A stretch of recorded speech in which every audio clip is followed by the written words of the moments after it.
और चलिए शुरुआत एक अहम खबर के साथ, जहां श्रीनगर पुलिस ने 3 नशा तस्करों को गिरफ्तार कर लिया है। उनके पास से 2.5 किलो गांजा और 2.5 किलो पॉपी स्ट्रॉ भी बरामद हुआ है।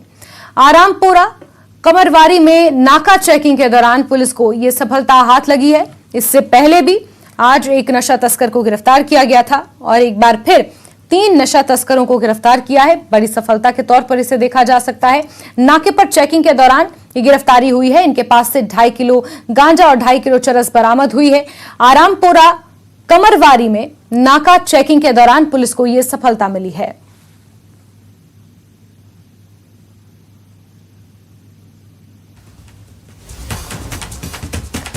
एक और अहम खबर की, अमृतपाल के एक और करीबी पर एनएसए लगा दिया गया है। गनमैन वीरेंद्र जौहल पर नेशनल सिक्योरिटी एक्ट लगाया गया है। वीरेंद्र को असम की डिब्रूगढ़ जेल भी भेज दिया गया है। वीरेंद्र जौहर सिंहवाला गांव का रहने वाला है। वीरेंद्र समेत कुल 8 आरोपी असम की डिब्रूगढ़ जेल में कैद हैं।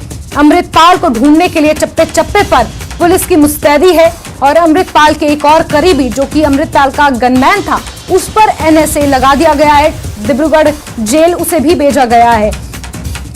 अमृतपाल के गनमैन के साथ साथ अब 8 लोगों को डिब्रूगढ़ जेल में कैद किया गया है। आपको बता दें, अमृतपाल की छानबीन लगातार जारी है। भगौड़े अमृतपाल को ढूंढने की कोशिशें लगातार जारी हैं। उसके गुर्गों को पकड़ा जा रहा है और इसी क्रम में अमृतपाल के एक और करीबी गनमैन वीरेंद्र जौहल पर एनएसए लगाकर उसे असम के डिब्रूगढ़ जेल भेज दिया गया है।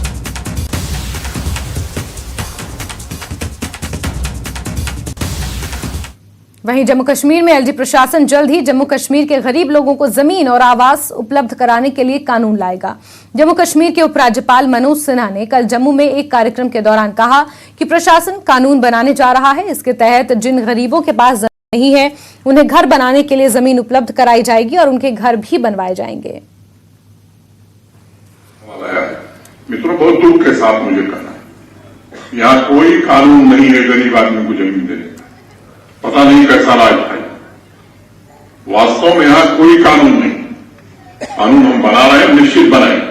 प्रधानमंत्री आवास योजना में मैं इस कठिनाई को जानता हूं। ऐसे अनेक गरीब हैं जिनके पास जमीन ही नहीं है, तो उनको आवास कहां बनेगा। ये कानून जल्दी बनेगा और जितने लोग जिनके पास जमीन नहीं और वास्तव में गरीब हैं, उन्हें जमीन भी दी जाएगी, उनका आवास भी बनाया जाएगा। ये ऐसे ही सामाजिक संस्थाओं, जो बात मान्यवाल साहब ने कहा कि भवन बनाने के लिए, वो कानून अभी आज की तारीख में यहाँ एग्जिस्ट नहीं करता है। हम उस पर काम कर रहे हैं। लैंड डिजिटाइजेशन का काम पूरा हुआ है। लगभग अधिकांश लोगों को हिंदी, अंग्रेजी और उर्दू में पासबुक दी जा चुकी है। और भी रेवेन्यू से रिलेटेड कई काम हैं जो अंतिम चरण में है। ये काम निश्चित रूप से होगा और जब कानून बन जाएगा तो गरीबों को आवास भी मिलेगा और गुरु जी की स्मृति में बनने वाले सभागार के लिए जमीन भी जरूर देगा।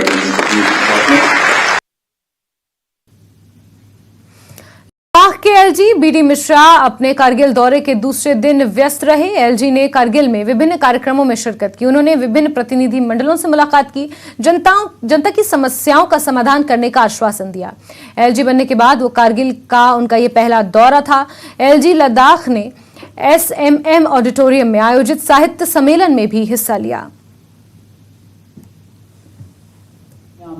भाइयों बहनों, मुझे बड़ा ताजुब हुआ जब कुछ दिन पहले हमारे मित्र, अभी हमारे फ्रेंड हो गए हैं ये फिरोज अहमद खान जी, क्योंकि 3-4 साल में मिला हूं। उनके आदमी है भाई, कमाल के आदमी है और इनके विचार, आइडिया सब बहुत अच्छे हैं, प्रोग्रेसिव आदमी। तो 2-3 बार मिले हम। तो जब इन्होंने हमको इनवाइट किया और कहा कि आपको आना है लद्दाख लिटरेरी कॉन्फ्रेंस में, तो मुझे ताजुब हो गया। मैं बताऊं क्या, मैं 3 स्टेट का गवर्नर रह चुका हूं और अभी 6 साल हो गए। हमको लिटरेरी कॉन्फ्रेंस के लिए किसी स्टेट में नहीं बुलाया।